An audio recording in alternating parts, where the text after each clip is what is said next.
તો આવતીકાલથી ગુજરાત વિધાનસભાનું ચોમાસું સત્ર જેની શરૂઆત થવા જઈ છે। સત્રની તૈયારીઓને પગલે આજે ગાંધીનગરમાં બેઠક, આજે બપોરે 12:30 કલાકે ગાંધીનગરમાં બેઠક યોજાશે। ગાંધીનગરમાં કામકાજ સલાહકાર સમિતિની બેઠક થશે।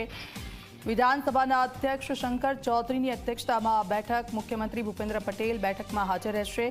સંસદીય મંત્રી ઋષિકેશ પટેલ પણ બેઠકમાં હાજર રહેશે। કોંગ્રેસ પક્ષના નેતા અમિત ચાવડા પણ બેઠકમાં હાજર રહેશે।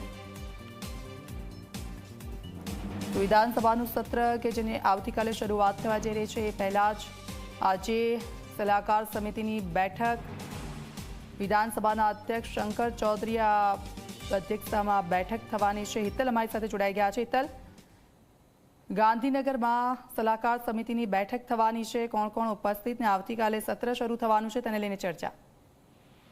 જી ચોક્કસ કહી શકાય કે વિધાનસભાના ચોમાસા સત્રનો આવતીકાલથી પ્રારંભ થાય છે। 3 દિવસના આ ચોમાસા સત્ર દરમિયાન જે કામકાજ કરવાના છે એના માટે કામકાજ સલાહકાર સમિતિની આજે બેઠક મળવા જઈ રહી છે। સ્વાભાવિક છે કે આ બેઠક વિધાનસભાના અધ્યક્ષ શંકર ચૌધરીના અધ્યક્ષસ્થાને યોજાશે, જેમાં રાજ્યના મુખ્યમંત્રી ભૂપેન્દ્ર પટેલ, સંસદીય બાબતોના મંત્રી ઋષિકેશ પટેલ સહિત બંને પક્ષોના દંડક અને કોંગ્રેસના નેતા અમિત ચાવડા પણ ઉપસ્થિત રહેશે। અને 3 દિવસ દરમિયાન જે બિલો લાવવાના છે, સરકારી વિધેયકો આવવાના છે, તેની ચર્ચા વિચારણા કરાશે।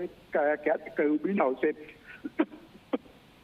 તેની પણ ચર્ચા વિચારણા કરાશે। એટલે ક્યાંક ને ક્યાંક જોઈએ છે આ બેઠક મહત્વની છે, કારણ કે 3 દિવસ વિધાનસભાનું જે કામકાજ છે એની રૂપરેખા આ કામકાજ સલાહકાર સમિતિમાં નક્કી કરાશે। જી બિલકુલ, આભાર હિતલ સમગ્ર વિગત બદલ।